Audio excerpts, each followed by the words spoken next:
really excited for our conversation. I think it's a really relevant topic. Joe, I am as well. Thanks for having me on. It's I've been looking forward to it as well. Yeah, no, it's always a good time. It's fascinating. Like when I started this podcast, like there were so many unknowns, with it, right? Where how am I going to find people? Right. Who would want to come on? What kind of conversations am I even going to have with people? Right. All that stuff, right? And now we're here talking about cyber warfare in 2026. Been doing this thing for 5 years. Like, it's just a crazy thing. Like, someone brought it up to me the other day. They're like, "Haven't you been doing that for a while?" Like, wait a minute. Yeah, I have. Yeah. Right. And it's you and I were just talking about a few minutes ago. Every day is a new topic. There is.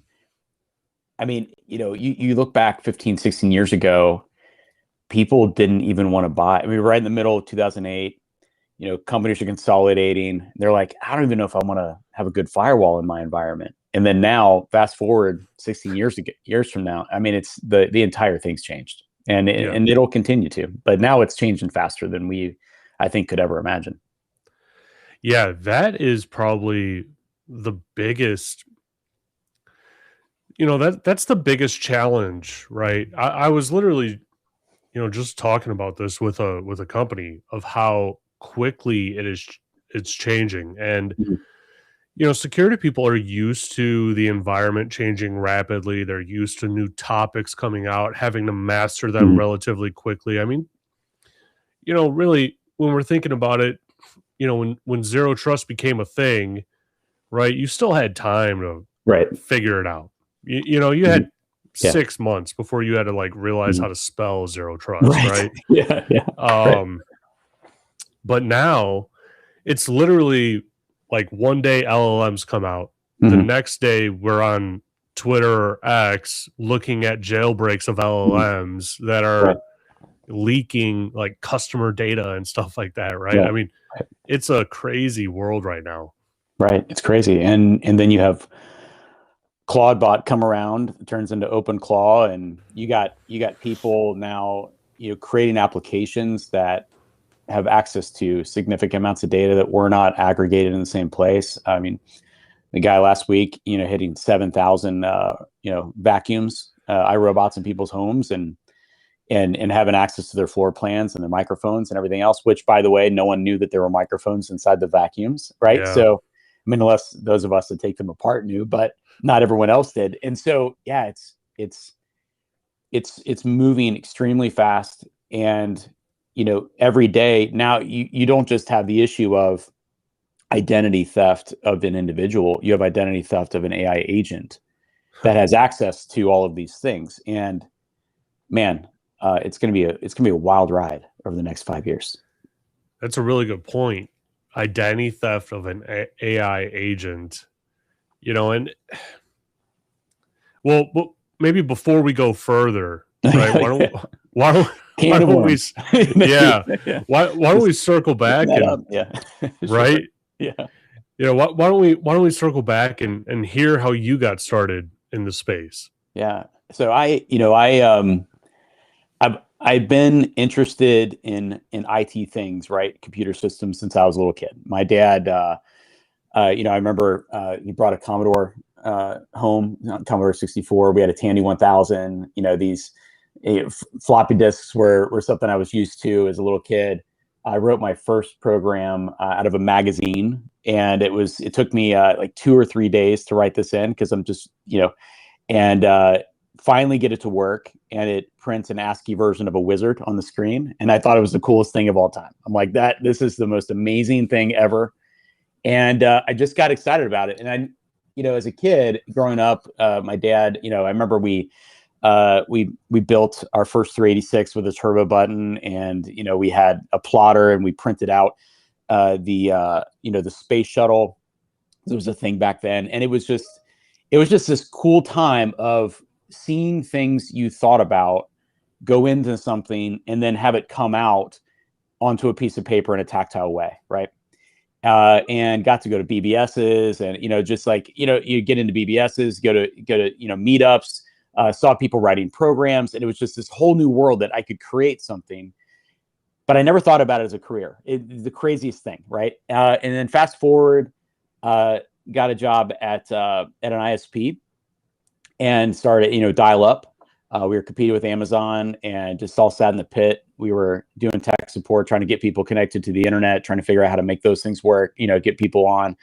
And then I got out of it. I got a job in doing something else, and I ended up actually routing trucks at a trucking company that ended up being a central key point of where frozen food went across the United States. And I was sitting there and just my brain thinking, and I'm like, man, what would happen if someone took our warehouses down, right? Like food would get destroyed. It wouldn't go across the United States. What would happen if, I'm like, well, how do we freeze this place? Well, it's ammonia control systems. And I'm like, so I'm looking at that, trying to learn about those. And then one day I'm sitting there routing trucks, and our shipping computer goes down.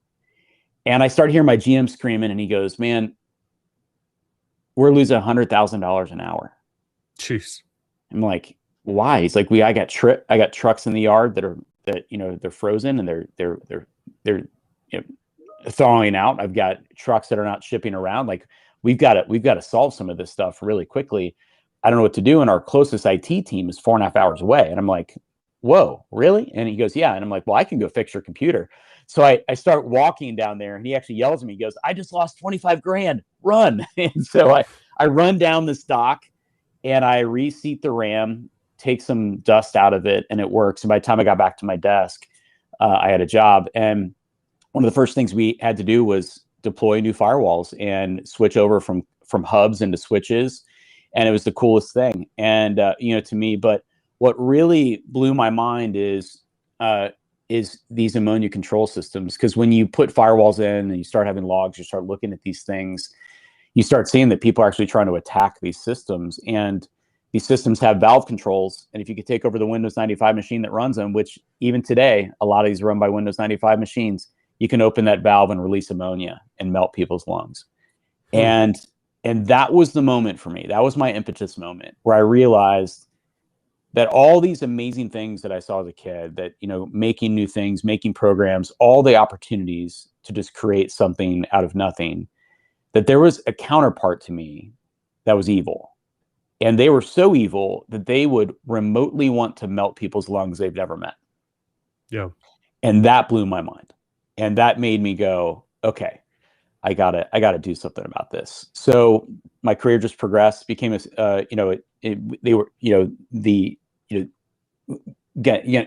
moved different companies around, and started leading security at this organization in the automotive industry. And I saw it again, people trying to steal people's data and their identities, people they never met, and do bad things to them. And I thought, man, this industry at the time, and I was looking around, we were spending hundreds of thousands of dollars a year on cybersecurity. The first time we saw these threats wasn't in our firewalls. It wasn't in our logs. It wasn't in any of these things. It was in the team, my team, going and looking and finding them. And this was back, early 2000s.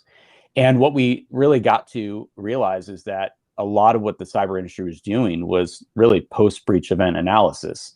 They weren't really trying to find the threat actor on the front end. And we dug into that and found that there were tons of reasons why, and just decided that I was going to try to do something about it even more, and jump out into the industry, start a company. And here we are 16 years later. I've been the CEO of Vigilant for that long, and it's been quite a wild ride. So, wow. Yeah.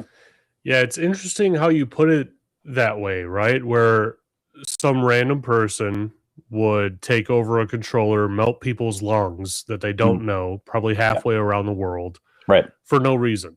Yeah. Right. And I had Jim Lawler on a couple times now, and I think one of the times that I was talking with him, because he's a former CIA guy, took down AQ Khan's chemical weapons program. He was like testing it on his own people, just horrific things. And I brought it up to him. I said, I don't understand how a human can like even get to the point in their mind where they like rationalize that or think that that's okay, or you know, like whatever they're doing in their head to make it be like, okay, I have to test this chemical weapon on my people, right? Kill thousands of people doing it, or I have to take over this controller, or I should, or I'm bored and I want to, like whatever that reason is.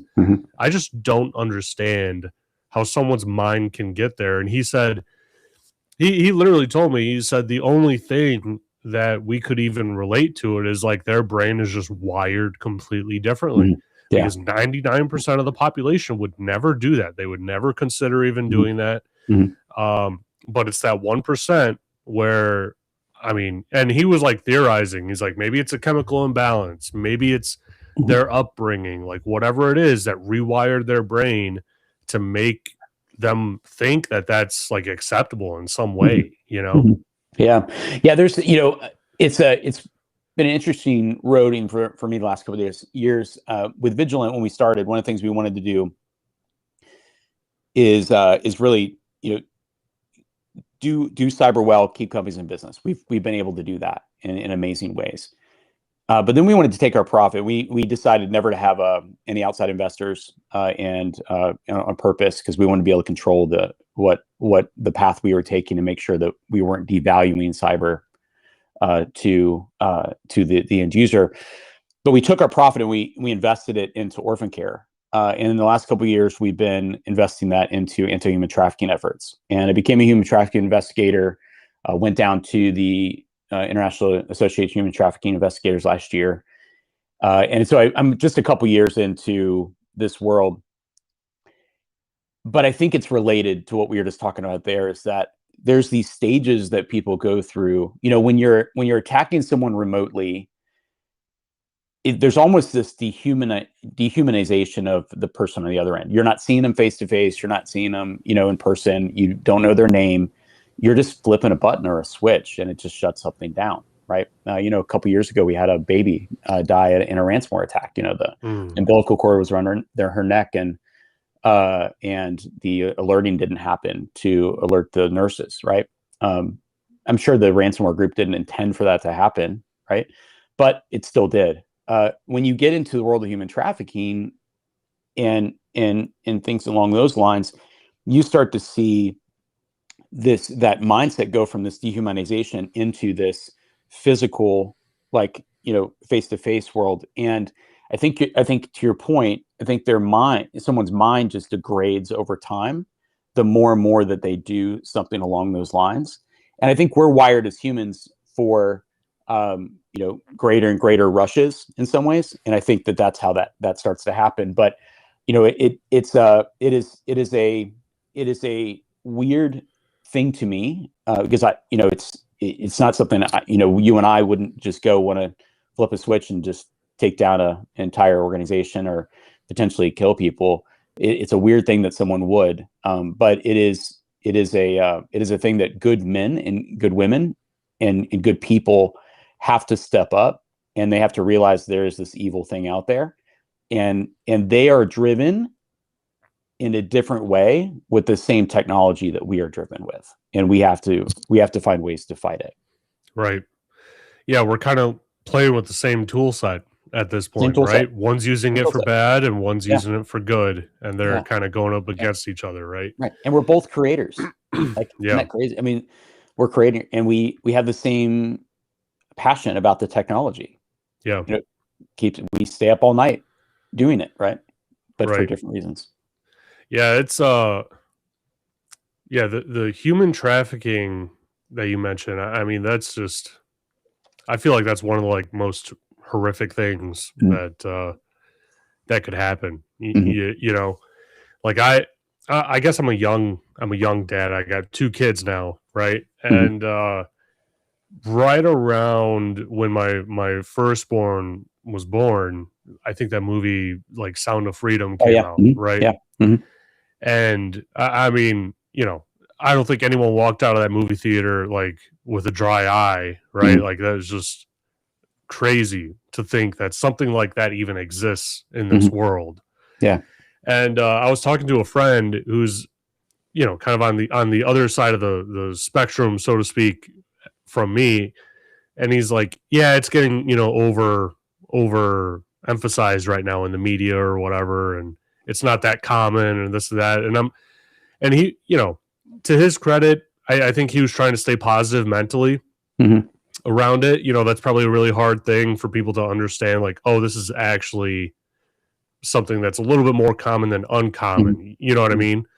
Yeah. And my only response was, but isn't one horrific? Like one victim horrific? Like that's absolutely terrible. You know? And me being in security, I'm immediately going down the rabbit hole of like, okay, well, how do I find my kid? Right? How do I hack my way into whatever I need to hack it into to get my kid? Because I can't rely on law enforcement necessarily to like step up and act with urgency and whatnot. How do I get to them? And so like I went down that whole rabbit hole, and I had to like kind of pull myself back, because like I start going into these rabbit holes, and it's like I need to like come out and reset my brain, Yeah. I mean, we're just like I said, we're 2 years in to really starting to partner with other organizations, and just find ways to stop it. It is a dark path, and like it's a crazy place, and just the things people do to other people are just insane. And in the state of Ohio, there are 17,000 kids go missing a year. Jeez. In the state of Ohio, 17,000. Some are runaways, some are abducted. Most are not found. My wife and I, because we started Vigilant in wanting to do those things, it's actually evolved. We started this thing called FFI, Forensic Fusion Initiative, here in Ohio. And what we do is we wanted to get people that were technical and non-technical together, and let's teach them how to do OSINT. And so we did, and that was 2 years ago. And so we meet once a month, get people together. And so I would say some of the non-technical people have been some of our best people. We partner with the FBI, so they come, and it's been really successful there as well. Through this whole thing, we found a few things. Law enforcement is significantly under-resourced, significantly. I mean, think about it. In the state of Ohio, we have just a few FBI agents that are even focused on human trafficking. And there's so many different forms of human trafficking. But then you take law enforcement, and they have no skill set to do that. They don't know how to do OSINT. They don't know how to find things. But the thing is our community does. Like, our community has a skill set to be pissed off enough to go hunt and find these kids and to shut these networks down. And that's starting to grow, which is really cool. But we've been teaching these groups, and we had 4 arrests in the last year. And then the coolest thing was just recently, the last meeting we had 2 groups. We break people up, and then we take missing children, and we just give them a kid. We say, okay, go do as much OSINT as you can, and then we'll give that information to law enforcement and see if we can help do that. So one group of people is 7 people, put 14 hours of OSINT towards that case a night that we meet. So it's pretty cool. Then we just break up into groups of 7. And one thing that was really crazy is we had these 2 groups, and you overheard them, and all of a sudden they went, no way. And these 2 groups were each working a different case, and they found that these 2 girls, both from Cincinnati, both were looking for plastic surgery on these forums out on the West Coast. Both came into contact with these plastic surgeons in another area of the world. I won't say where it is. And they both had like 10 or 11 followers. Those 2 plastic surgeons from that other area of the world both followed these 2 girls. So that's a missing link, right? Wow. And then you give that to law enforcement, and now they can start checking it out. But our community has these skill sets. But to your point, the flip side of that is it's really hard to do sometimes, because the things you run into are really, really dark. And you gotta protect yourself. So anyone that's hearing this and is gonna let's go dig into that, make sure you're doing it with a group of people that you can connect with, because it's a dark world. Yeah. But I know we didn't intend to go down that path and talk about we were talking about the human psyche, but yeah. No, I mean, it's a part of your journey, and it's I want to say it's a fascinating side, right? But it's a side of security that I think a lot of people don't want to talk about, and Yeah. some people don't even realize that, like, hey, hackers play a very big part in Huge. actually solving this problem, you know? Huge. Yeah. Because I feel like, I don't know, decades prior, right? It was like a shadowy, dark world. No Mhm. one really knew about it. Everyone kind of knew that it was happening. Mhm. You hoped, obviously, that you were never the victim of it.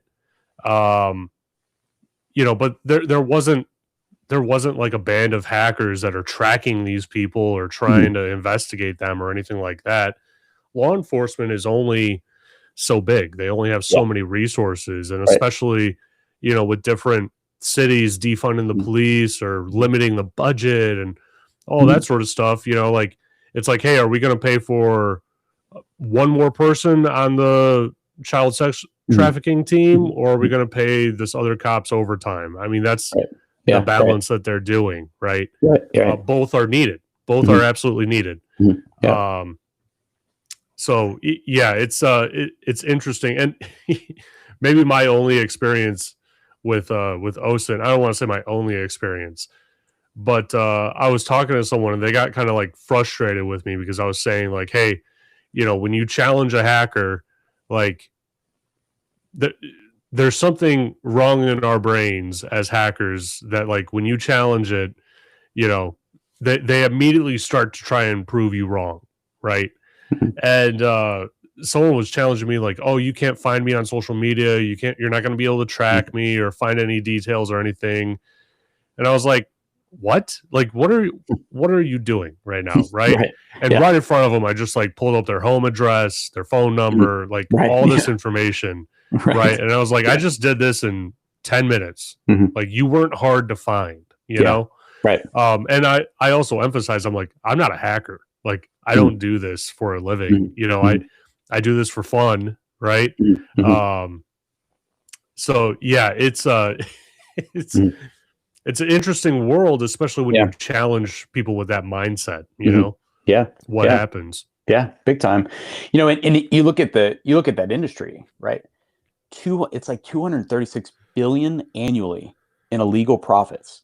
Jeez. So each person can generate like 20, $30,000, a year for the trafficker. So to them, they're money, right? Yeah. And they dehumanize. It's this whole thing of dehumanization. Like it's always dehumanize. I think it all comes down to dehumanization, right? Yeah. Regular hacking against companies, hacking against abducting children, abducting women, men. But when you think about $236 billion in industry, they have people employed in these organizations that are hackers, that are defenders, that are red teamers, that are blue Huh. teamers. And when you think about, what we've experienced is when we're working with some of these groups that go get these children or go try to take down the networks or whatever, they're significantly under teched because technology is so expensive, right? Like for some of these platforms that they need to use, it's $50,000 a year per seat, right? And they just don't have that funding. So, you have, and that's where just a significant amount of volunteer work could happen from our industry, right? To help out. That's why we started FFI, because we're like, someone's got to start helping do this, and there Yeah. are other groups like us that are out there. We're not the only ones, but but we have to realize that like they have hackers. So when an agency has a safe house or they have care after they bring someone out of that world, or they're even just going to do a mission or working on something, they're getting attacked all day long, because if the evil traffickers can break into these groups and they can steal their information, now they know everything they're going to do. And I'll say a lot of these groups are significantly underprotected. So it's a it's bad in that world, and it's bad in the business world, Hmm. with hacking as well. It's the same perpetrators on both sides. So Wow. I would never have. I mean, and I don't know why I wouldn't have expected it, but I never would have expected that they have, professional security teams on that yeah. side. It makes sense because of the money that's passing through and whatnot. But that's crazy. It's just unfortunate, right? But to kind of shift gears, right? I was talking with someone, it was literally like 2 days ago, about, AI attacks, AI, kind of supercharged cyber attacks.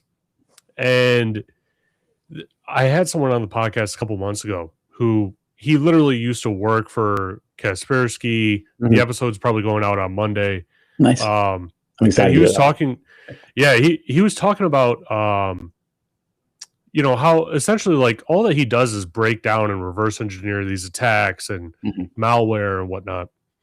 And he said they don't even know if AI attacks are occurring right now because there's no like signatures with them that they can like easily identify. And so he thinks that a lot of organizations are actually getting hacked by AI right now, but they don't know. And so we're in this weird gray place in the world where, the technology is great and all, right? But like we have to remember there's bad actors in the world, whether it be a lone hacking group somewhere, in the world, or China or Russia or, North Korea using, this technology to then go and launch what will become some of the most, disruptive cyber attacks that we've ever seen. I mean, that's just the reality that we live in. And I feel like everyone in security is kind of holding their breath right now at this point, kind of saying like, well, let's wait and see, right? Because if we're extracting data from LLMs that are supposed to be ultra secure, right? They're funded by multi-billion dollar companies. They have, 100 billion valuations, and they're not able to stop these sorts of attacks. What's going on the other side, especially with like OpenClaw now, right? What if I just have an army of 1,000 of the best hackers in the entire world, and I say, find a way to get into this company, right? Is there anything that I could even do at that company to stop that attack, to prevent it? I mean, maybe not. It's a crazy. I'll say this: when you look at the cyber industry, I really, and this is controversial, I'm going to say it anyway, it's broken. It is an industry that detects after something happens. We build intel and then we go try to detect it. It's an industry where any hacker out there can go buy the same tools we have. They can, buy the same applications, the same firewalls. They can throw their stuff at it, and based on the fact that it didn't detect it, they know they can go use it in the wild until it's detected, and then they just stop. And what's really crazy about it is, cyber in general, because we have it's all based on processing power and time, is that, if you're not loading everything with every single detection out there, right? So it's really like we do the flu every year. It's like, well, what do we think is going to hit, right? Or what are the best practices? And so the cyber industry generally runs in behind these attacks. And the primary reason for that, I think, is because, if you look at organizations, they're no longer capable of identifying some of these things. I would actually contend that we were probably better in an industry to detect the AI attack of today about 10 years ago. And the reason for that is because we didn't combine everything into a unified firewall. We had a separate IDS, a separate IPS, we had a firewall, we had layers of security. We operated security under the OSI model, right? Where we did detection at all of those layers. But you look at today's world, most companies, because they move things to the cloud, especially their data, they're processing, they don't do full stack network detection anymore. They don't have PCAP of their localized environments. They don't have network flow data that they can look at and analyze against what they're seeing inside their endpoints. I mean, this year alone, the primary, like, larger, more effective attacks that we've detected have all been on the network weeks before an endpoint even detected it at all. Wow. And so, I think we are in a position, primarily this industry and organizations, because they've removed network, because most detection is now virtualized. Even when you do like VDOMs on a firewall, you're really virtualizing your stack. Almost every system that you have that people do detection on runs processors that can't do full packet inspection. You can't do deep layer inspection. So I think the marketing fluff is the word observability. And we've replaced visibility with observability, right? Like you could put me in a box and I have 100% observability in the box, right? My visibility is significantly diminished. But if I tell you, hey, it's a great box, I have 100% observability, you could be like, oh, that sounds awesome. You have 100% observability. But in reality, you have a significantly limited visibility. So unfortunately, Joe, I would say that I don't think most organizations are prepared or even have the capabilities today to even detect what's happening from an AI standpoint in their environments. If they did do full stack, I think they would have a better chance. It's interesting that you put it that way, because the last, probably 5-8 years, we've been consolidating the tech stack and the capabilities into these centralized platforms, assuming that we were enhancing security. Right. I mean, that was the mentality of it, right? Right. Because security teams complained, hey, we have too many tools. We can't log in all of them at once and monitor them all. It makes sense, though, your logic of having those separate technologies, because it's theoretically, it's like doubling, tripling, quadrupling your chance of being able to actually detect it, because these separate technologies are looking at it in a different manner at different layers of the OSI model. Yeah.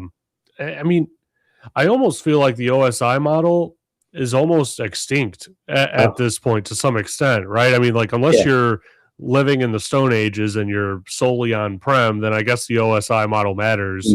But with the cloud, I mean, does it really matter? I mean, I'm not even thinking of the OSI model anymore, It still does, but the thing is like, even if you're in the cloud, you're still in someone else's full stack, right? And so the issue is you don't have telemetry data from all those layers across wherever your data sits. And that's, I think, one of the decision points that, I mean, you look at a lot of companies went cloud.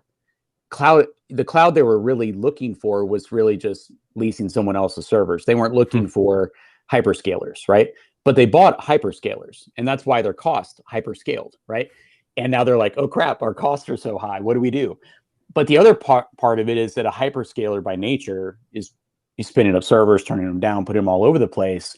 And so your tech footprint gets massive really quickly based on your usage. And so a highly successful SaaS company, right, is going to have a much larger footprint. They have more data, more clients. So their risk goes up, their exposure gets massive really quickly, almost in an uncontrollable way. And so their very success puts them at risk. So the OSI layer still exists. The problem is we don't have telemetry from all those places. And the big issue with it is, even if you did pull telemetry from there, you're not unifying that data that you're getting. So you're getting tons and tons and tons and tons of data that is overwhelming for your security technologies. And even if you said, hey, I'm going to throw this at AI, what a lot of people don't realize is that, AI it's trained to be quick and fast, right? And so even when you throw AI right now today, it's still processing power or issue. You throw AI at a big stack of data, it's not going to process all of that in the time frame you need it to, right? In the way you need it to, and learn at the same time, right? And so, it is harder now because our tech footprints are larger. And I would even contend that a lot of companies made their tech footprints larger and they didn't really need to.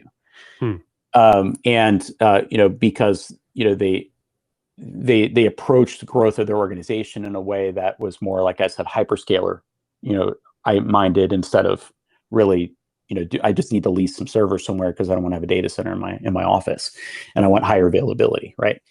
So, I think there's that. I think the other thing, like we talked about, a little earlier, back to that AI identity issue, is that now, as you put agents inside your organization or agents inside your platforms, those agents now have access to things that you as a human do, right? We saw that with OpenClaw, is that, people put, they installed OpenClaw, gave it access to everything. And then all of a sudden, anyone that could access OpenClaw, right, which we found because the all the API keys were up on a Superbase, right, and database, and people got access to it. Now that the attacker now had access to everything that agent had access to, which is pretty scary.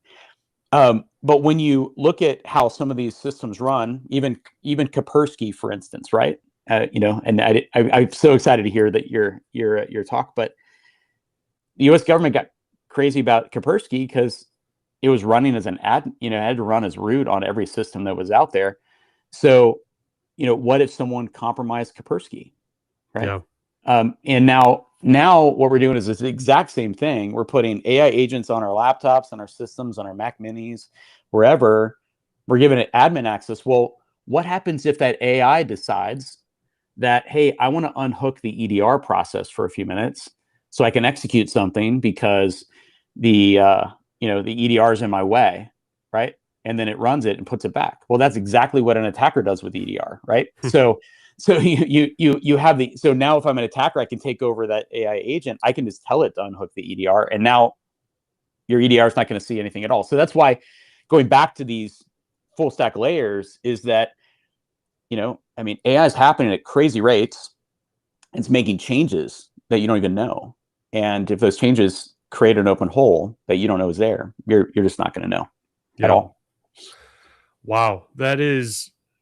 It's interesting because I think last week, one of the OpenAI engineers actually posted, something with Claudebot, right? Mm-hmm. Where Claudebot had access to their email, supposed to be, more of an assistant, help them get through the inbox. And Claudebot decided, this is garbage. It's a mess. Let's just start over and we'll going forward, we'll do a better job. Right. Right. Yeah. And it ignored all the commands to stop, all the commands to even kill the process. Like the engineer said, I manually killed the process and Claudebot started it right back up and went forward with deleting all the emails. And so within like a span of like 15 minutes, she lost all of her emails, in her account. I'm sure that there's a backup somewhere.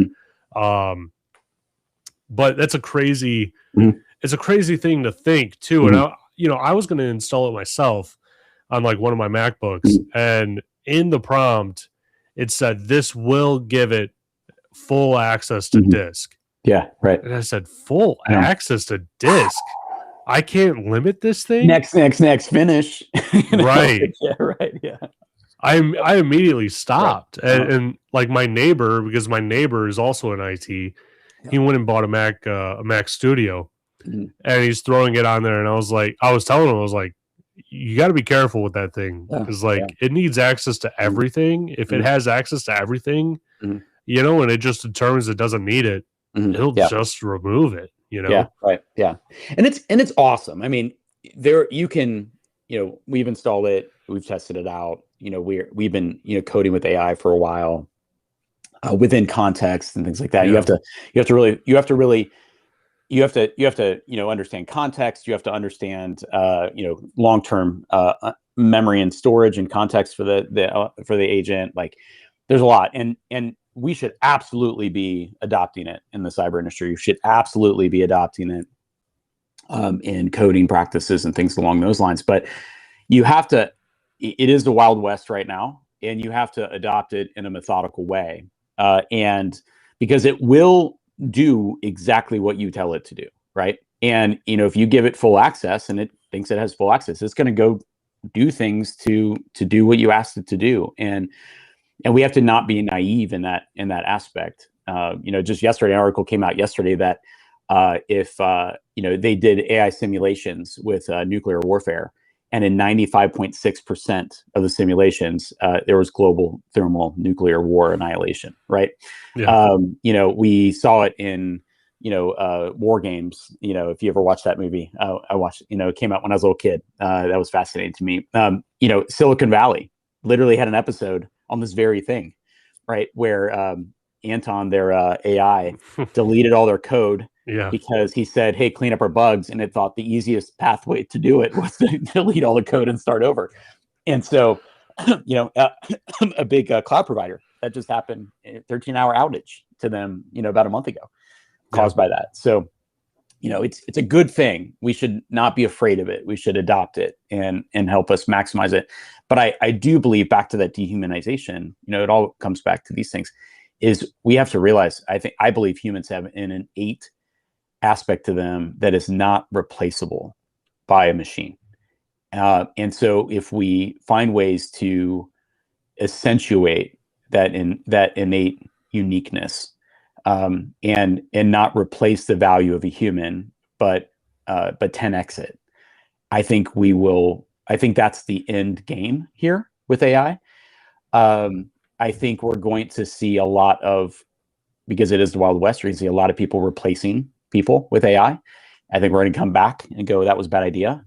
And then you're going to see if things kind of normalize, in the next, 5 years ish. But, and frankly, I'll say this, of course, all the AI companies want to say things like it's going to replace people's jobs. Why? Because then we will have to pay them to do those jobs. Right. Right. And so it's you got to, we have to see through the marketing, and we need to look at how do we use the technology well. But it's in the hands of an attacker, it's a dangerous thing, because they don't care, right? They can be like, go do this. And if it creates havoc, that's what they wanted to do in the first place. On the defender side, we have to be careful. We can't be like, go defend, because it could create havoc, so. Yeah. Yeah. It's like, what is it? 3 years running, and Anthropic's CEO is saying that we're still 6 months away from no more devs, right? Right. I mean, yeah. Right. Yeah. Right. It's like, I'm not going to hold my breath at this point, Yeah. Mm-hmm. Yeah. Right. And, people that are where it will, I think, affect people is, I think the barrier of entry is going to be harder for people that are younger, because you can take experts, give them AI agents, and do crazy, amazing things. We have to not leave the next generation in the wake, right? We need to find ways to say, okay, you're not going to code at this level, but here's how we can bring you along so you can, right? Yeah. Yeah. No, that's a really good point too. But it's critical too for companies to keep in mind, like, hey, this isn't an exact like one-to-one replacement. This is a optimization factor. This is a power factor, for your people. And that's what NVIDIA CEO was saying too in several interviews at this point, where he was saying, like, a lot of these companies are replacing people with AI, and then they're trying to bring people back in because they realize, oh, the AI wasn't like fully aware of this thing, which we're seeing a lot of that now, especially like, for instance, with the AWS outage, right? I mean, a stupid mistake that honestly, like, a day one engineer would probably make, maybe, probably not even, because of all the controls in place, right? This AI makes it immediately because it has like full access, and no one's, able to keep it under control. And here we go with a 13-hour outage that costs, I don't know, however many billions of dollars to companies that are still only in US East 1. Only Amazon's biggest availability zone. Right. Yeah. It's nuts. I mean, now with that, I mean, if companies, instead of just replacing things with replace people with AI, if they focused on their systems and make sure their systems are solid, and they have people own those systems, and then they look at it and go, well, where's our opportunity for optimization? And then look at it from, well, what's the return on the investment I can make of doing this? then you can actually start to evaluate, like, how did AI actually help our organization become more efficient? But if you just pop it in there and you're like, everybody use AI, here's some Claude licenses, you're never going to really understand. And in fact, you'll probably, one thing I've been thinking about is how many companies, are 10xing their death as a company, because they basically 10xed things that were not right because they didn't look at it clean enough, and AI is just running with it, and it's just going to take them down, and they'll be the death of themselves. Yeah, that's a really good point. Where do you think cyber warfare is going to be evolving to? Mm-hmm. I ask because, maybe the last real, I don't even want to say engagement, but the last real like cyber warfare kind of signal that we saw was, when Russia was about to invade Ukraine. Mm-hmm. Arguably, I'm sure America did some stuff to Venezuela to get Maduro. Mm-hmm. Sure. That doesn't allegedly. That doesn't, surprise me at all that they would have done something like that. But where do you think it's going now with AI in the state that it's currently in? So I think I'll say this. When you look at warfare has been done for thousands and thousands of years. And the methodology of warfare, like for me, like when I got into cyber, one of the first things I started doing was I started studying land warfare, right? I started studying, tactics and, methodologies and understanding, because it has been something that's been learned over thousands of years of what types of tactics work, what types of strategies work. Higher visibility matters, right? Back to that visibility observability thing, right? It all ties into actual warfare. And so where I think with AI, it doesn't change the strategy of warfare, right? If I'm a nation state and I want to take down a power grid, I'm still going to do it low and slow, right? I'm not going to do it like a tidal wave, because if you do a tidal wave, people have time to see you coming and try to shut you down, or you may not shut down enough of them. But if you really want to shut down everything, well, it's still the same thing. Low and slow, positioning, get C2, right? Command and control, have the ability to maintain that persistence, discreetly so that people don't detect you. And then position yourself enough to the point that you can then give those persistence points to an AI agent that you trained, and then say, turn it all off. And then it's going to be all off, right? Because at the end of the day, if you can shut down, warfare today is so highly technical, it's so highly precise, it's so highly integrated with warfare and battlefield communications, that all you really have to do is take down communications, right?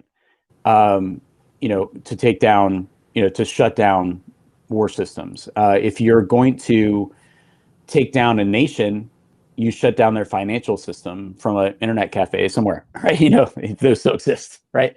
And you can do that remotely, but it all comes down to the same tactics, the same, the same strategy. What AI does is it allows less people to do the effect of more, right? So where an attack used to take,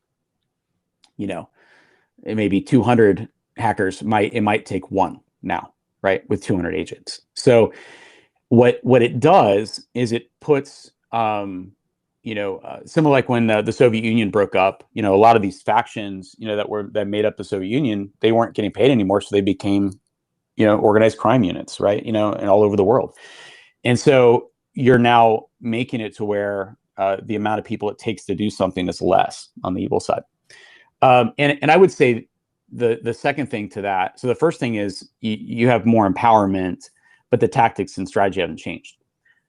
What has changed and what will change is that the attacker, we've all heard they only have to get it right once. We have to get it right, every time. They can be wrong a lot. We have to be right every time.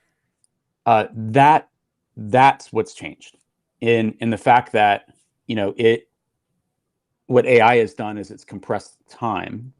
And so for an attacker, they still have all the time in the world. So they can have an AI agent low and slow, quietly learn about an organization or people or whoever over months and months, and then they're still going to attack, right? But now they can do that with 1,000 companies instead of just one. On the defender side, you're sitting there watching, and if your AI platform is consuming all of these logs that happen all the time, right? And it's building these baselines and it's learning, which, by the way, if you're using it for defense, it takes 60 to 90 days, right, for your AI systems to learn about what happened today so it can defend against it. If you're defending those things and learning's happening here, and you have a delay, and the attacker attacks today, your systems aren't going to learn about that attack because that AI is going to know it needs to evade another AI for weeks or months. And so the tide has changed for the attacker to where they're just able to do more with less. And on the defense side, we're in the same boat, but it's almost worse because, you can put a ton of AI agents at detection, right? But they still need time to learn. And they're up against an AI platform that has taken all the time in the world before it decided to attack. Does that make sense? Yeah. Yeah.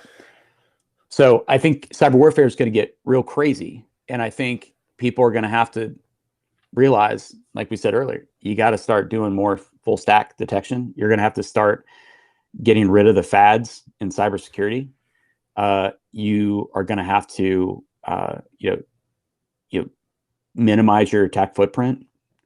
You're going to have to understand where your weak points are much quicker.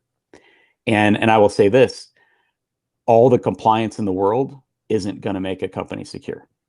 It will help you reach a baseline, but it is not what's going to stop you from getting attacked or hacked by, hackers equipped with AI agents. Right.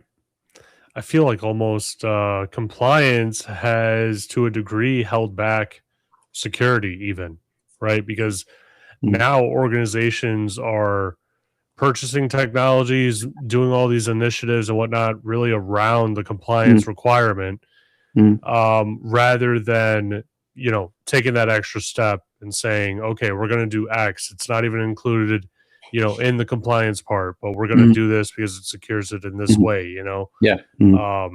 Very few companies, maybe I've been at one company that's actually, done it the right way, where it's like, yeah, we're going to meet these compliance requirements, but we're going to be so secure that we don't even worry about the audit. And, the company was audited nonstop all year long, every single year. And no one cared. Like we had a whole compliance and audit team. Yeah, right. There was never a time that we couldn't answer a question, show proof and evidence. There was like never a time where it was even a question, at some point of if you met the requirement. Yeah. That's a good point. Security equals compliance, but compliance doesn't equal security. Right.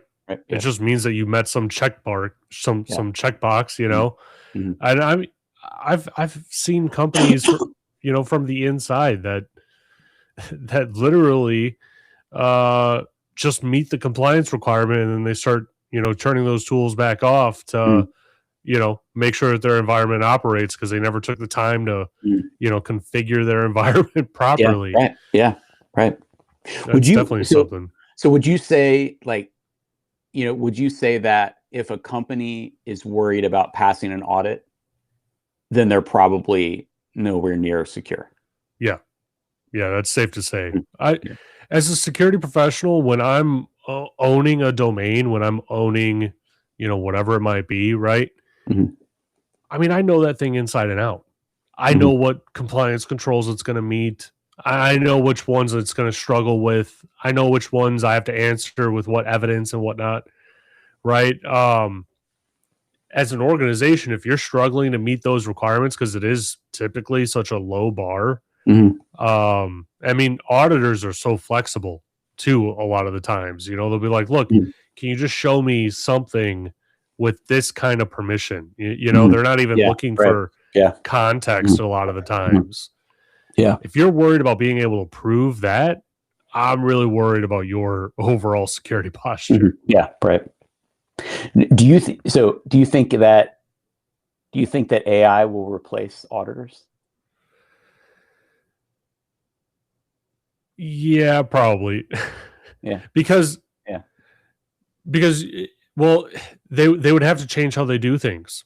Yeah. You know, because like right now, literally all that auditors are doing are saying, show me proof. They're asking you questions. They're giving you examples.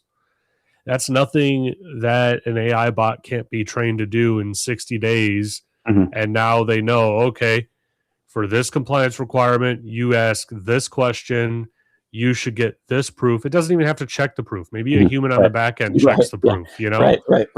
Right. So you're saying that unless the compliance industry changes, then AI could replace the way they do compliance today. Yeah, totally. Okay. Yeah. It could totally be offset, I think, in my opinion. Yeah, I think you're right. I would agree with that. Yeah. Yeah, because it's just, to your point, it's just finding things, reading it out. You can dump a ton of documents into it. It's going to read through all your security policies and everything else, make suggestions. It's going to probably be even faster. You know, I mean, well, it would be way faster. And, you know, and then it would, that's. I wouldn't be surprised if someone's creating some AI compliance tool right now, you know, that's going to offset the entire market. They just listen to your podcast and they're going to go do it right now. Yeah, free little multi-billion-dollar nugget right there on Security Unfiltered. Right. Yeah. Right. Well, Chris, you know, we're unfortunately at the top of our time, but I've really enjoyed our conversation. I mean, I think I want to have you on a little bit more regularly to talk about, you know, what you're seeing evolving in the space and whatnot. I think that would be, you know, fantastic to just get your insights on it. Oh, I'd love to. It was a great conversation. I really enjoyed it. I'd probably sit here and talk to you all day long. So that was fun. I mean, we go another hour with ease, but unfortunately, we both likely have meetings coming up. We do. Yeah. Well, Chris, before I let you go, how about you tell my audience where they can find you if they wanted to reach out to you, and where they can find your company if they wanted to learn more? Sure. You can find my company at vigilantnow.com. It's just go to the website. You'll learn more about us. You can hit me up on LinkedIn and you know, send me a message. I get on there not every day, but quite frequently.